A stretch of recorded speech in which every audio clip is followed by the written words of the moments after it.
We are all quite familiar with the concept of heat and can describe the sensation of feeling too hot or too cold. But understanding what things like heat and temperature really are on the molecular level can be pretty tricky business. Nevertheless, we must fundamentally understand them as a prerequisite to learning about thermodynamics. So let's dig into this abstract concept.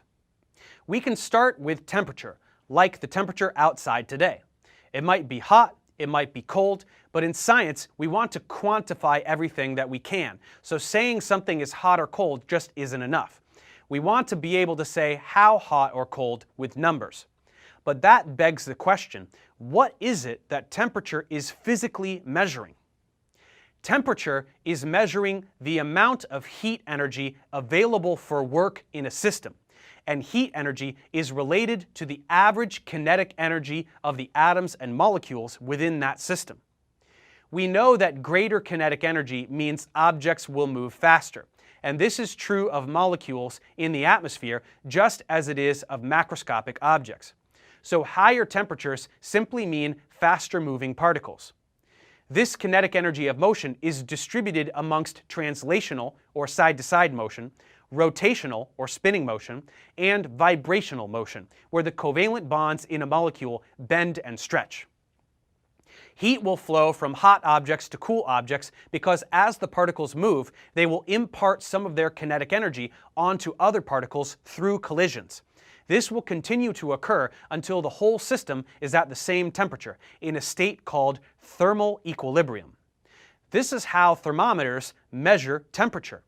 Heat from the environment will be in contact with the thermometer and flow into the thermometer fluid, causing the atoms to gain kinetic energy, and the column will expand until it is in thermal equilibrium with the environment, thus allowing us to read the temperature in one of our man-made units.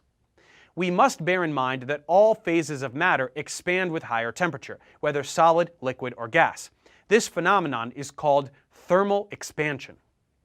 Energy is transferred as heat in a wide variety of processes.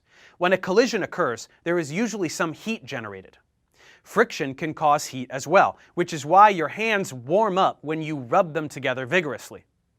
In each case, we are considering the kinetic energy of the particles and the transfer of some of this energy to other particles as the definitions of heat and heat transfer.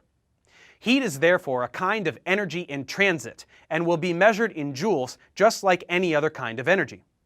Furthermore, the transfer of heat energy will always alter the temperature of an object, as heat will always flow from the higher temperature object to the lower temperature object until thermal equilibrium is reached. This is why hot objects feel hot and cold objects feel cold, because a hot cup of coffee, which is hotter than your hand, will transfer heat into your hand, while a cold piece of ice, which is colder than your hand, will cause heat to be transferred out of your hand and into the ice. These events produce the hot and cold sensations we feel in our day-to-day lives. Now that we better understand heat and temperature, let's check comprehension.